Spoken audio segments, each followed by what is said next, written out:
All right, good afternoon, everyone. Welcome to the noon briefing. Let me start with an update on the SG's travel. Just a few moments ago at COP27 in Sharm el-Sheikh, the Secretary General spoke at the launch of the report of the high-level expert group on net zero commitment of non-state actors. You will remember that the Secretary General announced the establishment of the group during last year's COP. Today's report proposes recommendations to businesses, financial institutions, cities, and regions so they can ensure high, credible, and accountable net zero pledges. The report focuses on 4 key areas: environmental integrity, credibility, accountability, and the role of governments. In his response to the report, the Secretary General was very clear. Let's tell it like it is, he said, using bogus net zero pledges to cover up massive fossil fuel expansion is reprehensible. This toxic cover-up could push our world over the climate cliff. The sham must end, he said. He called on all non-state actors to review their pledges and align them with his and the report's guidelines. He also called on leaders to provide non-state entities with a level playing field to transition to a just net zero future. Those remarks have been shared with you. And also earlier today, the Secretary General also spoke at the event on accelerating adaptation in Africa, and he met with regional groupings and leaders on the sidelines of the conference. Tomorrow, he will take part in the launch of the former U.S. Vice President Al Gore's Climate Trace Initiative, and he will also meet with his youth advisory group and other young activists.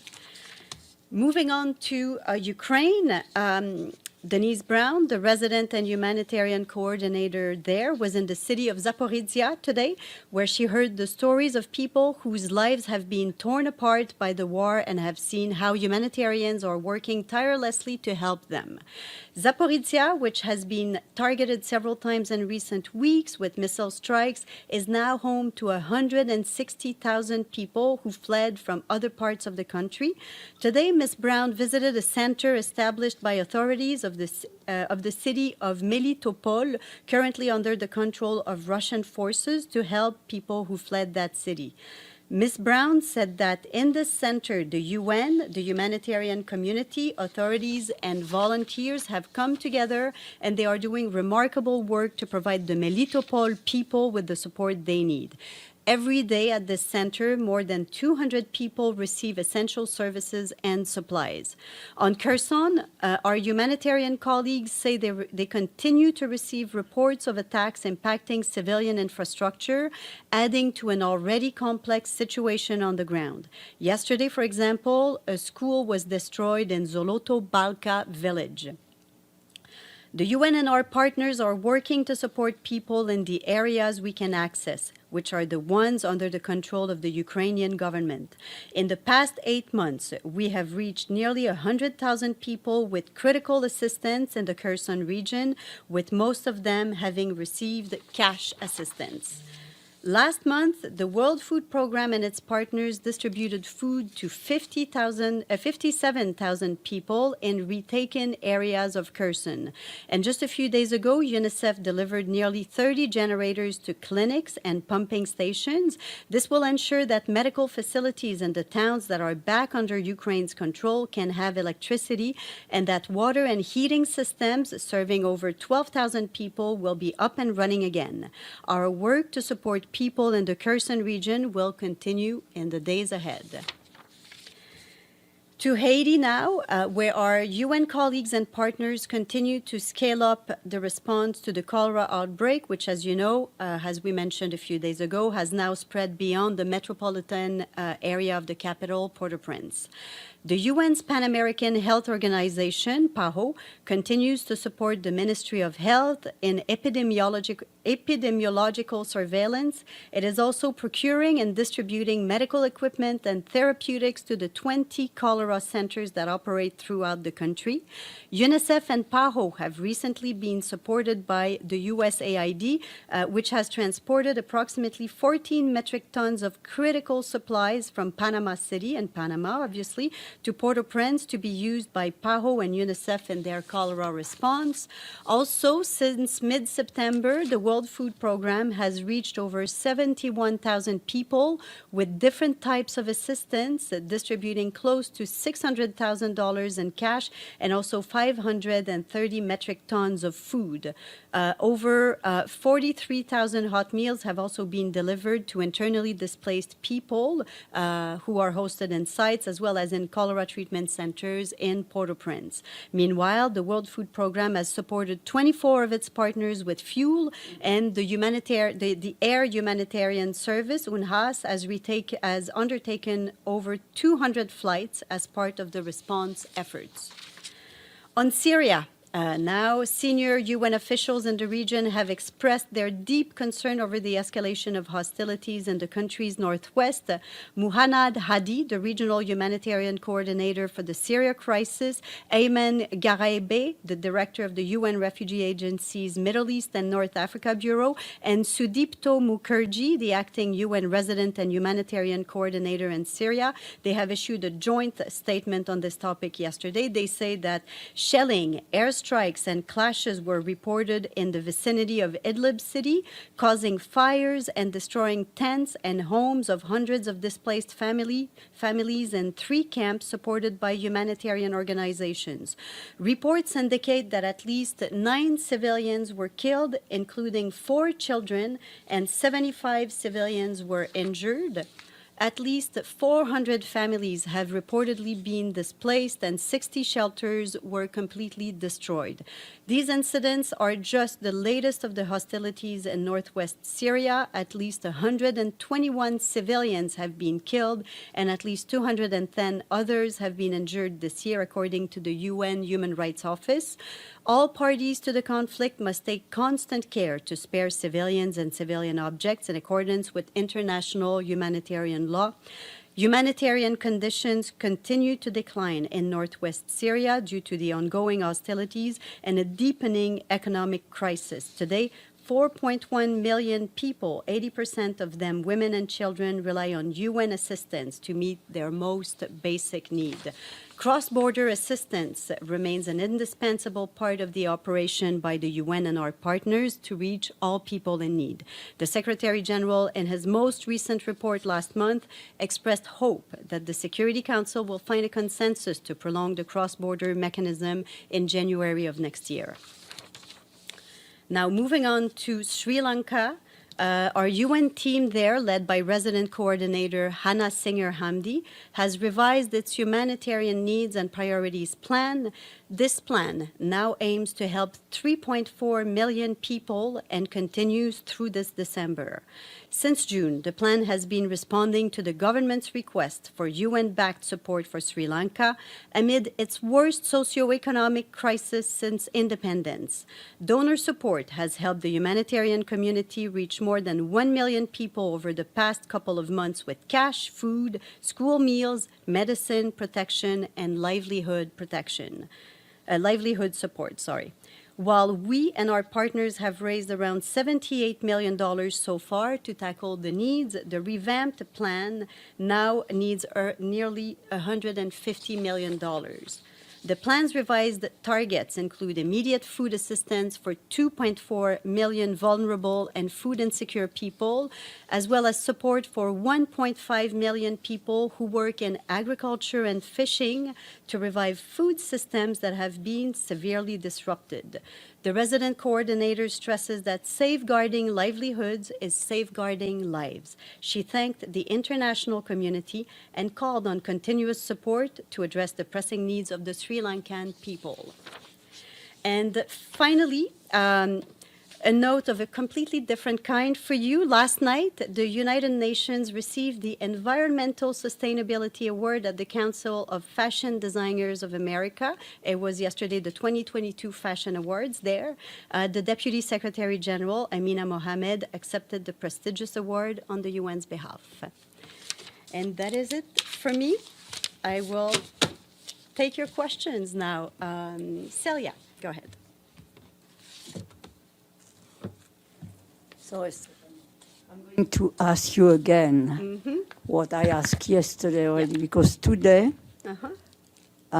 Someone named Allah Abdel Fattah, a political prisoner, has ceased to eat and drink, Yeah. and he's on the way to die. He's a political prisoner.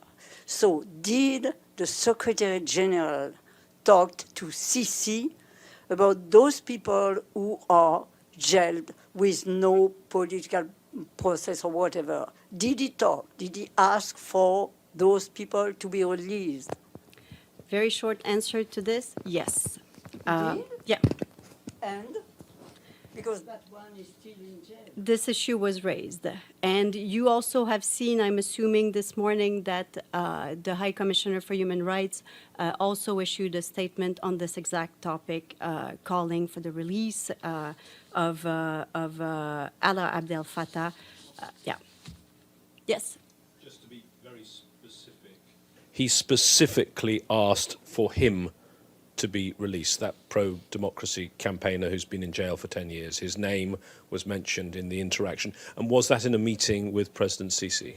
It was in let's call that an encounter that they had yesterday. That's what I referred to yesterday, the encounter they have, and I have confirmation that And will he continue to raise it during his time in Egypt, given that Volker Turk, the High Commissioner, says he's at acute risk of imminent death? Yeah, okay. Can I ask then about something else, which is the US Ambassador, Linda Thomas-Greenfield, is in Ukraine. She's meeting President Zelensky. Both of them have been talking about the Black Sea Grain Initiative. President Zelensky talking about new ports being included in the deal, and talking about why it was important that it was extended. What is the latest from the UN side?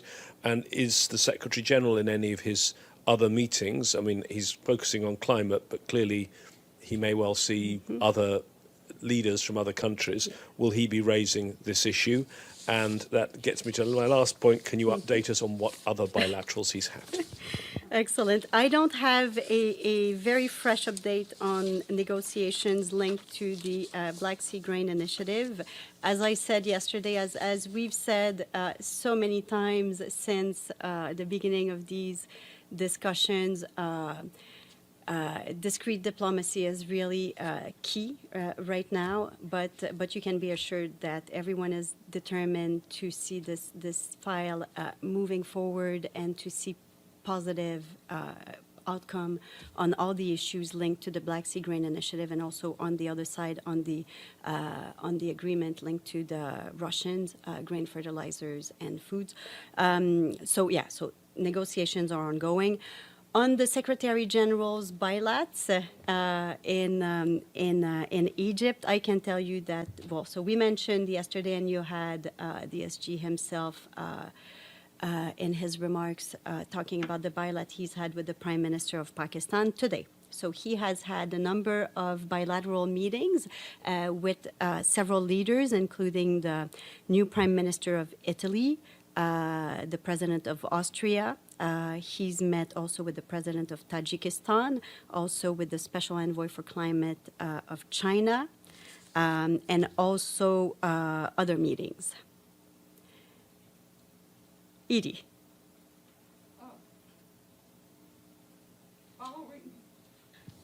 Following up on James's question on the Black Sea Grain Initiative, there's been a very significant slowdown in the number of ships getting through. I think it's now down to 9 to 12, when actually, when the Russians were out of it, they processed something like 46.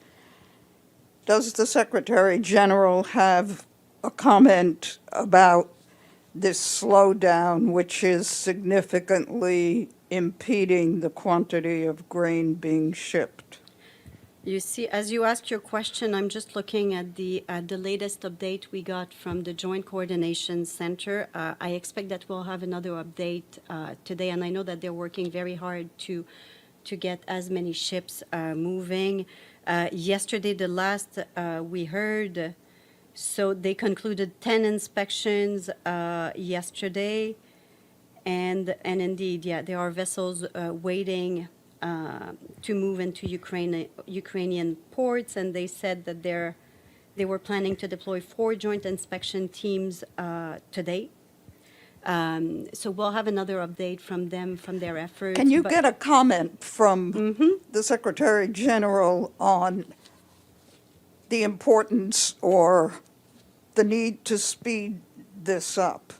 I can get that for you. Yes. Daisy. Yeah, I go had, ahead, I Edie. had 2 Yeah. other questions. First, on Haiti, Yes. has the Secretary General received any update on the need to get some kind of security assistance into Haiti soon? So what we understand is that negotiations between member states on this topic are ongoing. I don't have a new update from the Secretary General's perspective to share on this, but I know that negotiations are ongoing. And in light of Elon Musk's latest comments about Twitter and his urging voters to vote in a particular way, does the United Nations have any updated comment on its association with Twitter? So well, we all remember what Stefan said on this topic on Friday. On our side at this point, we're still monitoring developments. We're still in touch with Twitter. So no, nothing new on this side, but we're still monitoring developments. Yes, Daisy. I have asked this question, I believe, since months ago, and last time I asked this question Farhan 3 weeks ago. Concerning Olivka fact-finding missions, is there any update, or it's just installment? No update. So what happened in the past 3 weeks? I think that, work continues, but I don't have a fresh So update the United to give Nations you. is I still feel, I working feel on bad. that. I don't have a better update to give Okay, you so than it's what Farhan told you last the time. United Nations is still working on that, right? Yes. Okay, so my second question, yesterday the Ethiopian government and Tigray forces, they decided to establish a telephone hotline to maintain the truce, which struck last week. Do you think this is in the right direction, and how could this help the humanitarian situation in Tigray area? So we know that negotiations are ongoing right now. And at this point, on our side, we're continuing our humanitarian, us and our humanitarian partners are continuing discussions on resuming aid and also personnel convoys into Tigray with the relevant sides. And, the humanitarian colleagues are all mobilized to provide food, nutrition, health, and water treatment supplies once the approval to go ahead is granted. And in the meantime, our humanitarian colleagues are telling us that humanitarian access across northern Ethiopia has improved due to the cessation of hostilities. And, we had an update on that, I think, on Friday. So I can just reconfirm that our partners, they have started to provide assistance to people. But of course, we're, as I just said, we're ready to provide more because we know that the needs there are immense. And one last question, if I may. The French magazine called Le Canard Enchaîné, if I pronounce it correctly. I'm not sure I understood that. Okay. They published a caricature here concerning What is the this? World Cup issue. In this caricature, they have like several males wearing, bearded male wearing the shirts saying Qatar and holding guns and rifles and some of them daggers. This one has already drawn criticism from many, Arabic countries and the people from the region. Does the UN think this is a freedom of speech, or do you think this is racism which should be condemned? I had not seen this. I understand. Le Canard Enchaîné. I can look. Let me look into this properly. I'll get back to you on this. All right, go ahead. Gregory Sapornikov, Task News Agency. If you let me, two questions, please. First, on the margins of climate conference, the president of Sri Lanka called the Secretary General to convey the world's agriculture ministers to discuss the food security. So, do you have any reaction from the Secretary General? On the Sri Lanka, Yes. you say, tell me again. The president of Sri Lanka Okay. called the Secretary General to convey the meeting of the world's agriculture ministers to discuss food security. So, do you have any reaction from the Secretary General on that proposal? Let me get back to you on this because I don't have any notes on that call. And the second Yeah. one, please. The Russian company Uralkhem said earlier that it will send a first vessel with Russian fertilizer to Malawi in the first week of November, as earlier announced Rebecca Greenspan. So, do you have any updates? Has this vessel already arrived? If not, do you have any particular dates? And is the UN waiting for another vessels with Russian food and fertilizer will come to the developing countries? Thank you. Okay, well noted. Let me double check on that vessel. I'll get some more information and I'll get back to you on the exact status because I don't have the details with me right now. Yes, Dulcie. The announcement about the UN in, did you say Melitopol? Melitopol. Melitopol. So that's under Russian control? It's let me just go back to the note where. So the Melitopol is so she it's in Zaporizhia that she It's in visited the Zaporizhia. center established by the authorities of the city of Melitopol that is receiving people who have fled that city. So is that the first visit by the UN in the Russian-controlled areas of Ukraine? She was in Zaporizhia. Yeah. Yes. Yes. So does that represent the first foray of the UN humanitarian aid people in crossing the front lines? Let me check on that Okay. to be sure, because I believe that I'll check with you. Okay. Okay, Yeah. I just also wanted to ask about Guterres's informal conversation with Sisi. Maybe you don't know specifically where it took place, but there are several pictures on the COP27 website showing the two of them sitting together actually in the big auditorium. They don't look like they've had a really friendly conversation, but did that take place at that point? What I've been told is that it was an informal encounter where they had time to talk. Yes, Stefano. I don't know. It's working? Yeah. Yesterday, I asked you about if the Secretary General has spoken with the Italian government about the migrants' rescue situation. Now, you answered to say that practically the Secretary General agrees with what the UNHCR and other UN agency have been saying about the situation. Now, how you mentioned the Secretary General met for the first time the new Italian Prime Minister yesterday. For what we know, they spoke about environment, they spoke about Ukraine, and they spoke about Libya, situation in Libya.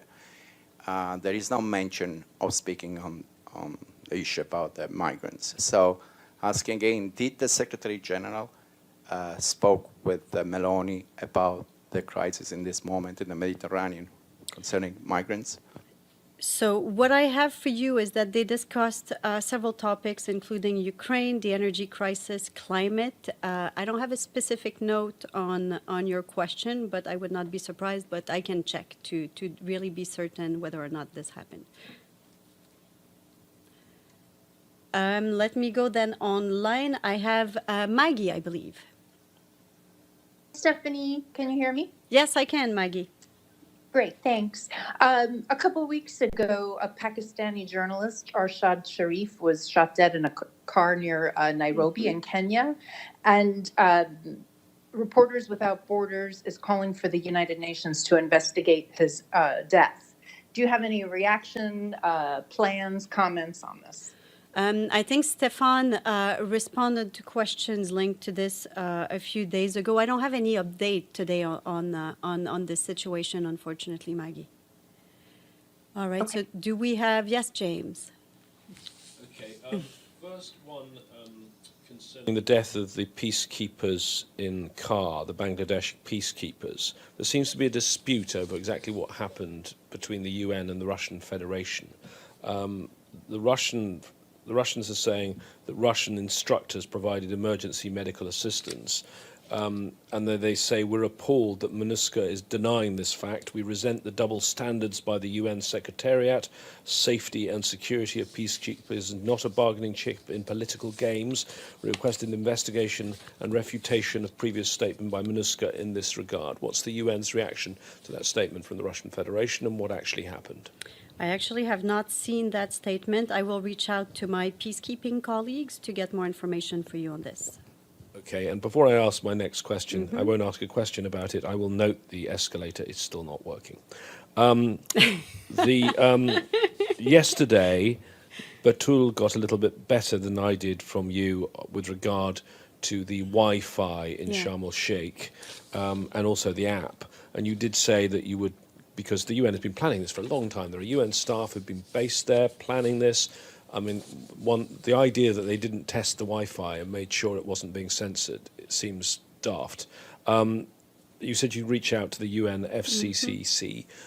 I wondered if you have anything back from them. Yeah, they're aware of the issue. That's the update I got from them, and I'll refer you to them for more on this.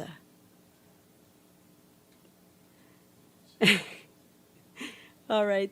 Any more questions? Thank you so much, everybody.